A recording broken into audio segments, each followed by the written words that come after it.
Isn't that Mm-hmm. what Carolina did? Didn't Yep. let teams get over 75 points? They were playing defense, but to Virginia's credit, they're doing it against ACC teams. We were doing it against East Tennessee State and East That is Carolina. true. That But is I'm with true. you. We'll get into the next five for them. With Notre Dame, Marcus Burton is still out. He's going to be out until about mid-February or end of February. So that is a huge win, unfortunately, for North Carolina. I would love to see him play because he's such a good player. But he is out. Their big challenge is going to be Jalen Harrelson, which has really been their second guy. He's got 17, 18, and 18 in three of the last four games. But he's more of a forward. He's a 6'7" forward, which I think Carolina is more equipped to handle than obviously the guard situation, right? Our guards are not defending anybody. So that's going to be tough for them. But I think they'll be okay. I don't think maybe it's a blowout. Maybe they get back home and they're all right. But that's the scary thing is if when you lose the games, which all the losses so far have been on the road, that's one thing. But if they start putting performances like Stanford and Cal at the Dean Smith Center, that's I think when it completely kills over.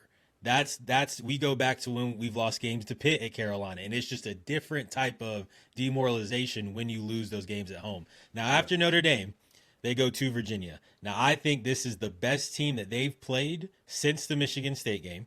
Charlottesville is a difficult place to go at any time, and the scary thing to me about Virginia is not only do they have one guard, but they got two in Malik Thomas and Chance Mallory, and they have the size to frustrate Caleb and Henry. But the real kicker is listen to this, man. Virginia has only it's their defense. They've only given up more than 70 points in regulation twice since Thanksgiving. They defend pack line, which if Carolina's not going to be able to hit shots, they're going to struggle. They're really going to struggle, I think, with that Virginia team. So that's the scary thing.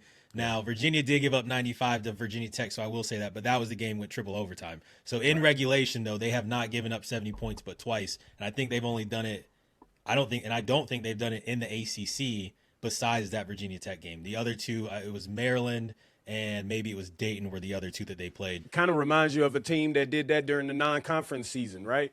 During the non-conference schedule. Isn't that what Carolina did? Didn't Yep. let teams get over 75 points? They were playing defense, but to Virginia's credit, they're doing it against ACC teams. We were doing it against East Tennessee State and East Carolina. That is true. But I'm with you. I'm with you. I'm with you. That's what worries me about the Virginia game, though, because they're going to be up for it.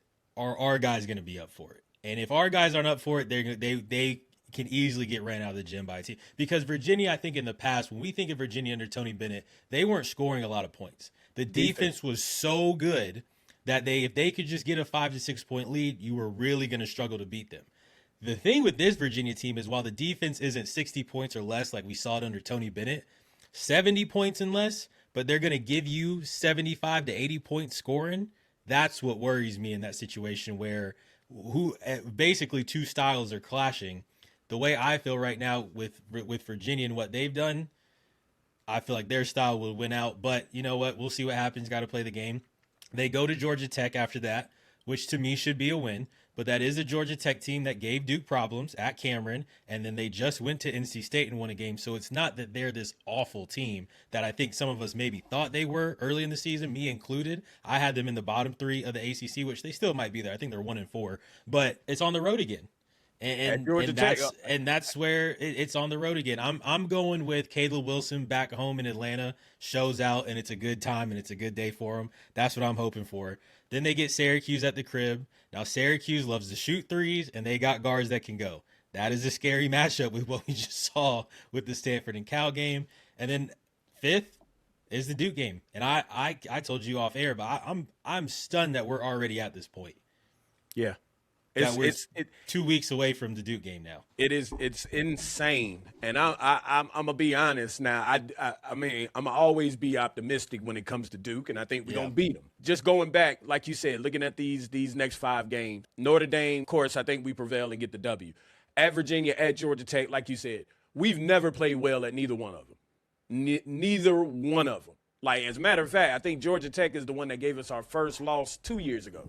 When we had Cormac and Harrison and I Mondo. Didn't they beat Duke and Carolina like back-to-back days or something like that? I think so. Yeah, that might have been that team. Yeah. So and that was that on that last play where RJ drives to the basket and got fouled, and of course Teddy Valentine didn't call it, as usual. You know, we lost by, I think, 1 point, 2 points or something like that or whatever. And again, we just never play well in Charlottesville or in Atlanta. That's just a known fact. Syracuse, like you said, they got guard play with J.J. Starling. They got Cayenne Anthony. Nate Kings. Yeah. Lefty, So, the only thing with Syracuse is I don't know about their front court like that. I don't know if their front court can actually handle Caleb and Henry. Being at home, we prevail for sure. And then, like you said, we're already here at the Duke game. And right now, I'm not gonna lie, man. I'm a little nervous about this. I'm just being honest. I'm a little nervous about this whole Duke game. Only because of the fact of the way that we're playing right now, which is not what I expected in the beginning of the season. And again, it goes back to the non-conference schedule. The non-conference schedule to me was just trash. I mean, I'm looking at this schedule real quick. Just going down real quick, Jordan. Central Arkansas, Kansas, Radford, Central, Navy, St. Bonaventure, Michigan State, Kentucky, Georgetown, SC Upstate, East Tennessee State, Ohio State, East Carolina. What are we doing? I think the reason why this schedule was set like that is because they knew HD was on the hot seat after last season. So, of course, you get all of these W's. Absolutely. You get all of these W's in this non-conference schedule for this season. It makes you look good. Makes you look good.